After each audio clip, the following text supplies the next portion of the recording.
जय हिंद। एक कारोबारी अपनी कार में सवार होकर अपने डेस्टिनेशन की तरफ आगे बढ़ रहा था। तभी पीछे से पुलिस की गाड़ी आकर रुकती है, जिसमें कथित तौर पर एसएचओ साहब यानी इलाके के सबसे सीनियर इंस्पेक्टर मौजूद होते हैं। अपनी गाड़ी से वो निकलते हैं और कथित तौर पर इस व्यक्ति को कहते हैं कि गाड़ी की चेकिंग होगी। गाड़ी की जब चेकिंग शुरू होती है तो गाड़ी में निकलते हैं दो बैग। दोनों बैग में कुल मिलाकर 64 लाख रुपए मौजूद होते हैं।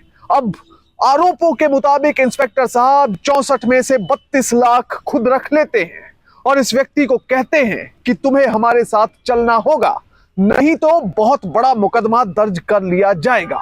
इसके साथ ही इंस्पेक्टर साहब दिखा देते हैं इस व्यक्ति को पिस्टल, जिसके बाद पिस्टल तनते हुए देखकर ये व्यक्ति डर जाता है और इंस्पेक्टर साहब के कहने पर वो कुछ करने लगता है जो वो कहते चले जाते हैं। इस केस के बारे में जिसने भी सुना उसके पैरों तले जमीन निकल गई। इस पूरे केस की बात करेंगे, पर सबसे पहले आपसे अपील किया, बड़ी संख्या में हमारे वीडियोस को देख रहे हैं पर चैनल सब्सक्राइब नहीं कर रहे। अगर आप इस वीडियो को देख रहे हैं तो फौरन चैनल को सब्सक्राइब कीजिए, बेल नोटिफिकेशन ऑन कीजिए, वीडियो को ज्यादा से ज्यादा शेयर करें और इसके साथ ही अपना कमेंट देना ना भूलें। इस पूरे केस की सच्चाई जानने के लिए वीडियो को बिल्कुल आखिर तक देखें, कतई भी स्किप ना करें। अब ये पूरा मामला समझने के लिए आपको चलना पड़ेगा बिहार के छपरा में। छपरा से एक कोलकाता बेस्ड आभूषण का कारोबारी यानी कि एक जूलर, वो जा रहा है मुजफ्फरपुर में। तकरीबन 84-85 किलोमीटर का रास्ता है, 1.5 से 2 घंटे लगते हैं। इसलिए अपनी कार में सवार होकर धीमे धीमे नेशनल हाईवे नंबर 722 पर यह व्यक्ति आगे बढ़ रहा है। 10 जनवरी साल 2024 को यानी शुक्रवार के दिन यह कारोबारी, जो कि जूलर के तौर पर काम करता है, वो धीमे धीमे अपनी गाड़ी में आगे बढ़ रहा है। थोड़े थोड़े हल्की वॉल्यूम में गाने भी चल रहे हैं। अब लगभग आधा रास्ता तय हो चुका है और अब मकेर थाना क्षेत्र आ चुका है। मकेर से तकरीबन 44 किलोमीटर दूर मुजफ्फरपुर रह गया था। इस कारोबारी, जिसका नाम रोहन था, उसे लग रहा था कि अब 1 घंटे सवा घंटे में मुजफ्फरपुर पहुंच जाएंगे। तभी अचानक से कुछ ऐसा होता है कि रोहन की जिंदगी में एक बहुत बड़ा यू टर्न आ जाता है, या यूं कहें कि ऐसा क्षण आता है जिसे वो शायद कभी भी भुला नहीं पाएगा। अब मकेर से निकलते हुए मुजफ्फरपुर की तरफ इस कारोबारी की गाड़ी आगे बढ़ रही थी। तभी अचानक से एक पुलिस की गाड़ी आकर ओवरटेक करती है, बहुत तेजी से आगे निकलती है और वो रोहन नाम के इस कारोबारी की गाड़ी के आगे कथित तौर पर खड़ी हो जाती है। अब उस गाड़ी से पुलिस वाले बाहर निकलते हैं। एक पुलिस वाला जिसकी कंधे पर 3 सितारे लगे हुए थे, वो भी गाड़ी की तरफ बढ़ा और इसके साथ ही 1-2 और पुलिस वाले वहां पर मौजूद थे जो कि गाड़ी की तरफ बढ़ते हैं। अब इस बीच दोनों के बीच में बातचीत शुरू होती है, यानी रोहन और पुलिस वालों के बीच में बातचीत शुरू होती है। अब कथित तौर पर जो पुलिस वाले होते हैं वो कहते हैं कि हमें कुछ इनपुट मिला है और इस इनपुट के आधार पर हमें आपकी गाड़ी की चेकिंग करनी है। हमें शक है कि आपकी गाड़ी में नशीला पदार्थ लेकर जाया जा रहा है। अब रोहन बेधड़क होकर कहता है कि सर कोई बात नहीं, आप मेरी गाड़ी की चेकिंग कीजिए, मेरे मन में तो कुछ काला है ही नहीं। अब पुलिस वाले गाड़ी की चेकिंग शुरू कर देते हैं। एक एक कोना गाड़ी का खंगाला जाता है, पर पूरी गाड़ी साफ मिलती है। उसमें सीट पर रखे जो 2 बैग थे वो पुलिस वालों की नजर में आ जाते हैं। बैगों की चेकिंग होती है तो वो नोटों से भरे होते हैं। दरअसल रोहन नाम का ये जूलर 64 लाख रुपए अपनी गाड़ी में लेकर मुजफ्फरपुर जा रहा था। एक बैग में 32 लाख और दूसरे बैग में 32 लाख, यानी कुल मिलाकर 64 लाख रिपोर्टेड फैक्ट्स के मुताबिक गाड़ी के अंदर 2 बैगों में पड़े हुए थे। अब आरोपों के मुताबिक जैसे ही पैसे बैग के अंदर दिखते हैं, पुलिस वाले आपस में सलाह करने लगते हैं। वहां पर जो सितारे लगे हुए पुलिस वाले, जो पुलिस के अफसर होते हैं, जिनका नाम बाद में निकलकर सामने आया रवि रंजन कुमार, जो कि इलाके के एसएचओ यानी स्टेशन हाउस ऑफिसर भी हैं और इसके साथ ही इंस्पेक्टर भी हैं। रवि रंजन कुमार और उनके साथ अनिल कुमार सिंह और 1-2 लोग जो भी पुलिस वाले थे, वो आपस में कुछ सलाह करते हैं और फिर इसके बाद एसएचओ साहब वर्दी का रौब झाड़ते हुए आरोप के मुताबिक पहुंच जाते हैं रोहन नाम के इस कारोबारी के पास। अपनी पिस्टल निकालते हैं और आरोपों के मुताबिक सीधा रोहन पर तान देते हैं। शुरुआत में इंस्पेक्टर साहब ने दोनों बैग अपने पास में रख लिए। उसके बाद रोहन के मुताबिक एक बैग वापस कर दिया गया और पिस्टल तानकर इंस्पेक्टर साहब ने यह कहा कि चुपचाप ये बैग लेकर वापस चले जाओ, नहीं तो तुम्हारे ऊपर अफीम, गांजा, चरस का केस दर्ज कर दिया जाएगा, पूरी जिंदगी जेल में बिताओगे, और नहीं तो तुम्हें मौत के घाट उतार दिया जाएगा। पिस्टल तो देख ही रहे हो।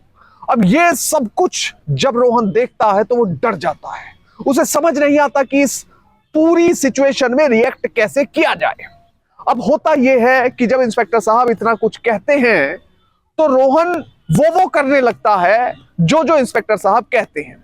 अब रोहन की गाड़ी में एक बैग रख दिया गया, एक बैग इंस्पेक्टर साहब अपने पास ले लेते हैं। रिपोर्टेड फैक्ट्स के मुताबिक इंस्पेक्टर साहब कहते हैं रोहन को कि तुम हमारी ही गाड़ी में बैठो, और रोहन का फोन अपने पास ले लेते हैं ताकि वो किसी को मैसेज या कॉल ना कर सके, और साथ ही अपनी लोकेशन, जो गूगल मैप की लोकेशन होती है, वो किसी को ना भेज सके।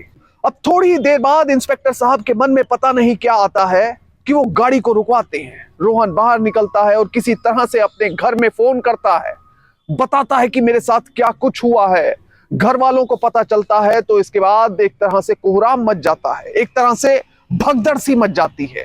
अब रिश्तेदारों को बताया जाता है। धीरे धीरे ये पूरी बात फैलती है आभूषण कारोबारियों के बीच में, जो उनकी एसोसिएशन होती है, उन तक बात पहुंचती है तो वो काफी नाराज होते हैं और वो भी सवाल उठाते हैं कि पुलिस का एक अधिकारी ऐसा आखिर कैसे कर सकता है। उनका काम तो रोज ही पैसे की कलेक्शन करना है। जो जूलर होते हैं वो रोज अपना सामान बेचते हैं और लाखों करोड़ों रुपए अपनी गाड़ियों में रखकर ले जाते हैं।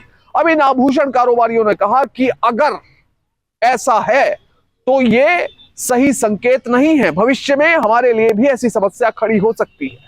अब इतने में होता यह है कि कुछ आभूषण कारोबारी और साथ में रोहन नाम का ये कारोबारी जब यहां से निकलते हैं, किसी तरह से इंस्पेक्टर साहब के चंगुल से निकलते हैं, पहुंच जाते हैं इलाके के एसपी साहब के पास। इसके साथ ही डीआईजी साहब के सामने भी पेशी होती है और उनको पूरी घटना बयान की जाती है कि कैसे रोहन अपनी गाड़ी में जा रहा था पैसे लेकर, जो कि कलेक्शन के पैसे थे, जो ईमानदारी की कमाई थी, उसे लेकर जा रहा था। इंस्पेक्टर साहब ने रोका, आधे पैसे, और पैसे भी कोई 1000-2000 नहीं, 32 लाख रुपए कथित तौर पर रोहन से छीन लिए और लेकर फरार हो गए।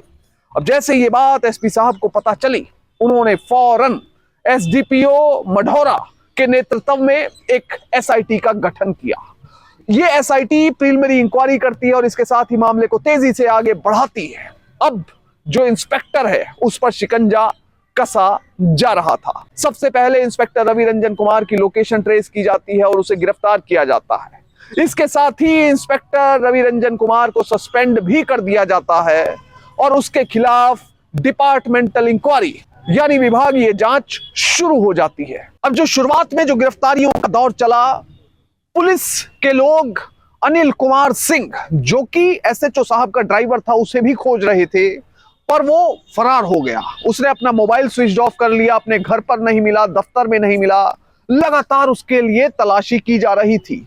और जो इंस्पेक्टर साहब हैं, उनकी लाइफ तो खराब हो ही चुकी थी, क्योंकि उन्हें फौरन सस्पेंड कर दिया गया, गिरफ्तार कर लिया गया, मुकदमा दर्ज किया गया, डिपार्टमेंटल इंक्वायरी यानी विभागीय जांच शुरू हो गई।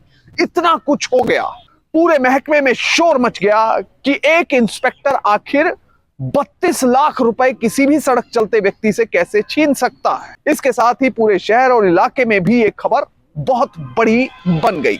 अब इस पूरे मामले में यह तो कहा जा सकता है कि ये सब प्राइमरी फैक्ट्स हैं जो निकलकर सामने आ रही हैं, इनपुट्स हैं जो निकलकर सामने आ रही हैं। जब ये मामला माननीय अदालत में जाएगा, उसके बाद जो भी माननीय अदालत का फैसला होगा वही अंतिम सत्य और अंतिम तथ्य माना जाएगा। पर इस पूरे मामले से हमें सीख क्या मिलती है? हमें सीख यही मिलती है कि ईमानदारी और नैतिकता के द्वारा कमाया गया जो पैसा है ना, उससे व्यक्ति हमेशा आगे भी बढ़ता है, परिवार भी आगे बढ़ता है, बच्चे भी तरक्की करते हैं और भगवान भी इसी से खुश होते हैं। जो लोग भ्रष्टाचार का रास्ता अपनाते हैं वो एक ना एक दिन सलाखों के पीछे जाते हैं, कानून के हाथ उस व्यक्ति तक जरूर पहुंचते हैं, चाहे वो एक बहुत छोटे लेवल का कोई कर्मचारी हो या फिर कोई बहुत सीनियर आईएएस या आईपीएस अधिकारी हो सकता है वो व्यक्ति 1 महीने, 2 महीने, 5 साल, 10 साल, 15 साल बचकर रह सके, पर एक ना एक दिन कानून के हाथ उस तक पहुंचेंगे और जस्टिस वहां पर भी दिया जाएगा। इस मामले में भी साफ तौर पर आप देख सकते हैं कि आरोपों के मुताबिक जिस तरह से इंस्पेक्टर ने इस व्यक्ति पर सीधे तौर पर गुंडागर्दी दिखाई, अपनी पिस्टल रोहन नाम के इस कारोबारी पर तान दी, उससे 32 लाख रुपए छीन लिए, उसका हश्र क्या हुआ। इंस्पेक्टर की जो नौकरी थी